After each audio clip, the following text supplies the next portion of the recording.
Sejam bem-vindos a mais um vídeo do Mochilhão. Hoje a gente vai falar sobre um dos temas mais recorrentes quando o assunto é viagem, né? Para mim que passei mais de 10 anos da minha vida sempre viajando nas férias, às vezes emendando feriados para fazer viagens menores e tive essa experiência de 1 ano e meio fora do Brasil. Sempre tem aquela pergunta natural de como é que você se manteve, né? O que você faz para se manter?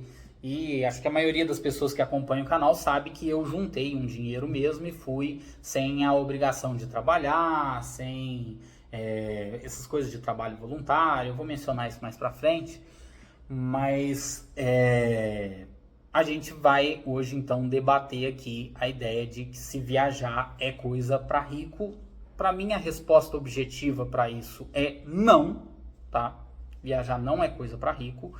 É um mercado que está cada vez mais aberto, ele tem cada vez mais amplitude, né? Cada vez mais um bom negócio. Os países querem atrair mais visitantes. Eles ganham mais pelo volume do que pela exclusividade. Tem um ou outro caso de países que querem ganhar no turismo mais luxuoso mesmo, ou pelo menos mais caro, né? O caso do Butão, por exemplo, você tem que contratar uma agência, mas aí é uma questão de preservação cultural mesmo, de preservação de identidade.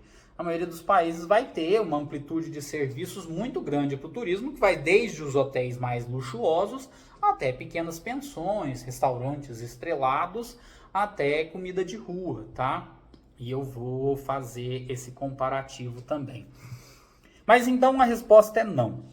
Você não precisa ser rico. Mas eu não quero aqui entrar nesse discurso que a gente vê de influenciadores de internet, de Instagram, de que viajar é a coisa mais simples do mundo e depende apenas da sua boa vontade. Eu acho que eu estaria sendo irresponsável se eu fizesse isso, tá? Não estou aqui para vender ilusão para ninguém que você pode largar tudo, né? Se você pegar o seu dinheiro, não precisa de largar tudo. Se você pegar o dinheiro que você juntar ao longo do ano e viajar nas férias, vai estar tudo bem. Porque eu acho que existe um recorte para onde isso vai ser mais possível. E qual é esse recorte? Viajar não é coisa para rico, mas é coisa para privilegiado. Viajar não demanda muito dinheiro, mas demanda alguns privilégios. Tá? Eu vou falar por mim, por exemplo. Eu não sou rico. Eu juntei 80 mil reais. Não é uma coisa astronômica, né? Hoje não compra um carro básico, mas é uma quantidade significativa de dinheiro, né? Então, 80 mil reais não fazem de mim uma pessoa rica, mas fazem de mim uma pessoa privilegiada, uma pessoa que pode demandar 80 mil reais para um projeto que não é um investimento objetivo. É um investimento, você traz aprendizados, você vive experiências, é legal demais, a gente fica super realizado, mas objetivamente você não está investindo em nada, você não aplicou esse dinheiro, você está gastando ele, né? Você não comprou um imóvel, aliás, 80 mil reais comprar um imóvel, enfim, né? Esse dinheiro não vai ter um retorno objetivo para você. E a grande maioria das pessoas pega o dinheiro que tem, que muitas vezes é muito menor do que esse, e precisa de aplicar em coisas que vão gerar um retorno imediato, ou nas suas necessidades imediatas, de moradia, de alimentação, e por aí vai. Então, existe um privilégio, né? Eu consegui juntar 80 mil reais. Isso passou pelo fato de eu ter morado com a minha família ao longo de quase a vida inteira, não ter tido preocupação com aluguel. Tudo isso é privilégio, né? E quando eu saí, eu sabia que eu tinha para onde voltar. Tudo isso é privilégio. Então, o grande privilégio que eu vejo que é necessário para um viajante, para um potencial viajante, qual é a possibilidade que você tem de largar o que você tem aqui agora e sair para viajar. Não estou falando simplesmente de largar tudo e ficar 1 ano e meio fora, sair em definitivo, né? Você consegue largar suas coisas por 15 dias, um mês e viajar nas férias? Qual é a possibilidade que você tem de largar? Por exemplo, uma pessoa que tem filhos uma viagem de um mês já é um transtorno, dependendo da rede de apoio que ela teve, né? Minha mãe, às vezes, viajava nas férias dela, né? Ela era casada com um rapaz do México e eles iam muito pro México e a gente ficava na casa da minha avó, mas tinha essa possibilidade para ela. É um privilégio, entende? Se ela não tivesse com quem me deixar, provavelmente ela não poderia ter ido, né? Então, qual é a possibilidade que você tem de simplesmente largar as coisas que você tem? Sei lá, filho, pet, né? Você tem uma pessoa de confiança que vai alimentar seu pet, você tem um negócio próprio que demanda a sua presença, você tem cabeça de gado, maré turbo, sei lá, dá para largar? Esse é o grande privilégio, entende? Então, pode ser que tenham pessoas que tenham bem mais dinheiro que eu, que vão ter muito mais dificuldade, porque tem, por exemplo, o que eu falei aqui, um negócio próprio que demanda presença. Esse dinheiro a mais que ela tem do que eu tenho, faz parte dessa rotina de presença no negócio. Então, não dá simplesmente para largar o negócio e ir, às vezes, nem por 15 dias. Entende? Então, não é ser rico, mas envolve uma série de privilégios aqui, né? A gente poderia trazer outros exemplos aqui também. Quem quiser, comenta aí um privilégio que vocês enxergam das pessoas. Acho que a gente tem que ter muito cuidado, tem que ter muita responsabilidade, ainda mais nessa época de redes sociais, em que vende-se vidas perfeitas como se elas fossem apenas perfeitas, e as coisas não são bem assim, né? Isso envolve uma série de preparos, uma série de concessões, uma série de dificuldades, tá? E a gente fica exposto a muito conteúdo. Gente, eu conheço 46 países hoje. Eu passei 1 ano e meio fora, onde eu visitei 18. É mais do que grande parte das pessoas vai visitar a vida inteira. E hoje, quando eu vejo conteúdo de viagem, esses Instagramers, esses YouTubers, eu morro de inveja. Eu morro de inveja de gente que... eu tive que voltar, meu dinheiro acabou. A galera monetizou os próprios canais e vai viver em função disso. Morro de inveja. Então, a gente tem que tomar cuidado assim, com o que as redes sociais traz pra gente e analisar a nossa situação com muita responsabilidade, sabe? Tem uma coisa, inclusive, que eu noto que é subestimada nessa discussão, que é a questão do preparo psicológico. Voltando pro meu exemplo, antes de sair, eu fiz 1 ano de terapia voltada para isso. 1 ano de terapia, e poder fazer terapia hoje é um privilégio. Eu fiz porque eu tinha um convênio de saúde, é um enorme privilégio. E eu fiz uma terapia voltada para isso, para eu trabalhar meus medos, as minhas angústias, para eu me fortalecer em relação à hipótese de pedir demissão, de ficar longe aqui da minha zona de conforto, né? Uma série de coisas que eu precisei de trabalhar na minha psique antes de sair. Então, não dá pra gente tirar isso da equação, tá? Mas aí eu acho que é uma questão de avaliação individual. Primeiro, se é o objetivo da pessoa. Às vezes a pessoa olha para o mundo e fala, nossa, é tudo tão bonito, né? É tudo tão legal. Eu gostaria muito de viajar e gostaria muito de conhecer, mas a pessoa tem... Não, mas eu gostaria, mas eu prefiro a minha casa, né? Eu prefiro a minha rotina. Eu gosto da minha estabilidade. Isso aí é uma questão individual. Tá? O que dá pra gente falar, de fato, é que com algum planejamento, com algum preparo psicológico, dá pra gente ir além, tá? Dá pra gente fazer mais do que a gente imagina que seja possível fazer. A ideia cultural que a gente tem é de que viagem é um prêmio para quem já conquistou tudo na vida, né?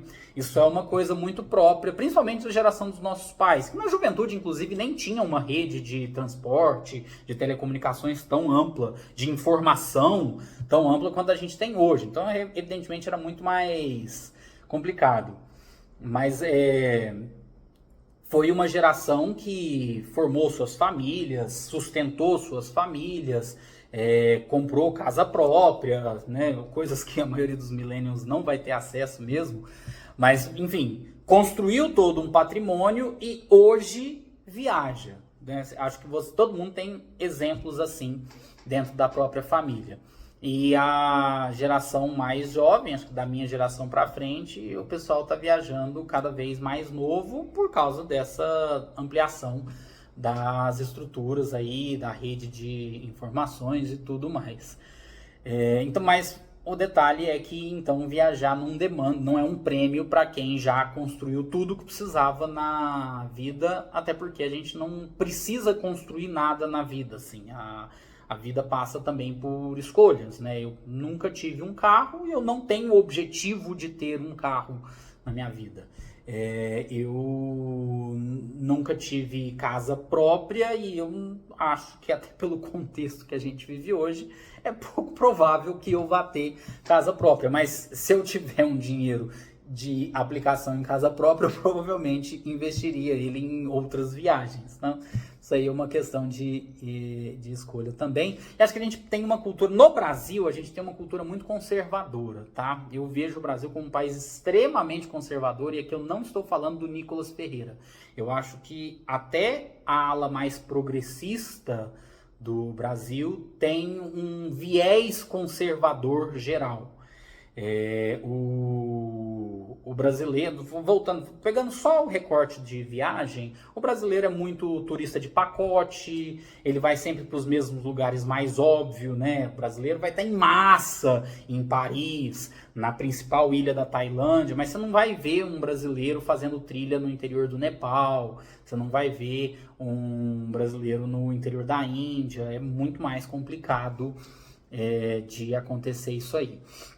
Tá? O brasileiro progressista, professor universitário, ele tem um programa de prestar concurso, criar estabilidade financeira, compor família, sabe? Então tem um monte de nozinhos que ele vai dando na própria vida que vai realmente dificultando. Isso, não estou falando isso aqui para julgar ninguém. O que eu estou dizendo é que essa é uma concepção coletiva do brasileiro, que não existe em outros países, por exemplo. Tá? Independente da questão, da questão moral hoje, eu vou citar o exemplo de Israel, né? O israelense tem o serviço militar obrigatório e depois de cumprir esse serviço, ele ganha um bônus do governo para ficar um ano à toa, né? Para ele, sei lá, descobrir o que ele quer da vida. E a maioria dos israelenses dedica esse ano para viajar o país. Então é muito comum você ver israelenses por aí. É um contexto de privilégio, né, em que o governo basicamente paga a sua viagem, né? Mas não é para viajar, mas muitos deles dedicam a isso. Então você tem essa possibilidade. Você vai ver muitos israelenses por aí. Tem uma questão cultural. Mas vamos radicalizar? O argentino é muito comum de ser visto em vários lugares, e a Argentina viveu uma crise econômica sem precedentes nos últimos anos, né? A crise econômica da Argentina foi avassaladora, e o argentino está aí, pobre, viajando o mundo. E tem muito argentino que frequenta espaços alternativos, é uma galera que tem uma pegada bem circense, sabe? Circense mesmo, eles têm habilidades com malabares, com instrumentos musicais alternativos, tem aquele vestuário bem, vou usar o termo aqui, tilelê, sabe? E a galera vai lá mundão afora. Conheci gente, na verdade era um uruguaio, num hostel no interior da Bulgária, onde dificilmente você vai ver uma família brasileira, até porque o brasileiro quase sempre viaja em família, porque o brasileiro sempre compõe família. E ele estava lá sobrevivendo de malabares. Todos os dias ele ia para o semáforo, fazia malabares, ganhava as moedinhas dele, usava essa moedinha para jantar à noite e tomar uma cervejinha. A gente sempre tomava uma cerveja no fim do dia. Aliás, uma cerveja maravilhosa na Bulgária, que eu tenho muita saudade. Entende? Então, são questões de realidades diferentes. Então, por um lado, eu até entendo o viajante que vende viajar como mérito, porque envolve muito planejamento, envolve muita dedicação, muito trabalho pessoal. Tem isso, tem uma aplicação em cima, tem uma desconstrução com a lógica geral. Tem. Mas também não é só fazer isso, né, que vai solucionar esse problema para todo mundo, caso a pessoa queira viajar. Porque eu também já conheci muita gente que caga para isso, né, não está preocupada com se vai ou não vai para outro lugar. São questões individuais. Outra coisa, dá para viajar barato, né? As pessoas realmente pensam que viajar é ir para um resort, é pegar hotel caro. Dá para viajar barato, lógico que envolve, né, limites pessoais, né? As pessoas têm limites diferentes, nem todo mundo toleraria um hostel, mas enfim, as opções existem. Tá? E eu sou parcial nesse ponto. Eu sou um defensor da viagem mais econômica. Mesmo que respeite os limites das pessoas, eu entendo que alguns limites são de fato uma necessidade pessoal, algumas coisas são frescuras, sim, mas eu não estou aqui para trazer esse julgamento, tá? Eu tenho um pouco esse julgamento. Eu olho um pouco para a forma como as pessoas viajam com um olharzinho, assim. Mas acho que não é cagação de regra, não. É para... normal. Acho que quando a gente fura certas bolhas, a gente olha para quem não furou a bolha. Sabe, o especialista em vinho não tolera vinho doce. O churrasqueiro profissional, não tolera carne bem passada. Então, o viajante costumaz, ele começa a ficar um pouco reticente com o turista de resort. Mas, enfim, eu acho, no final das contas, independente de julgamento, eu acho que uma viagem barata é muito mais rica de experiência. Eu acho não, eu tenho certeza que uma viagem barata é muito mais rica de experiência do que uma viagem muito cara. Vou pegar uns comparativos aqui pra gente ver. Vamos falar dos transportes. Aeroporto é o lugar mais genérico do mundo, é o lugar mais padronizado do mundo. O máximo que o aeroporto traz é um aeroporto de alto padrão internacional. Acho que o mais grandioso que eu vi foi o de Seul, né? Comparado com o de Uberlândia, por exemplo, eles têm proporções diferentes, mas são aeroportos, arquitetonicamente, tudo aeroporto, é genérico, é uma repetição. Uma rodoviária, por exemplo, é um mergulho na antropologia local raro de se ver, raríssimo de se ver.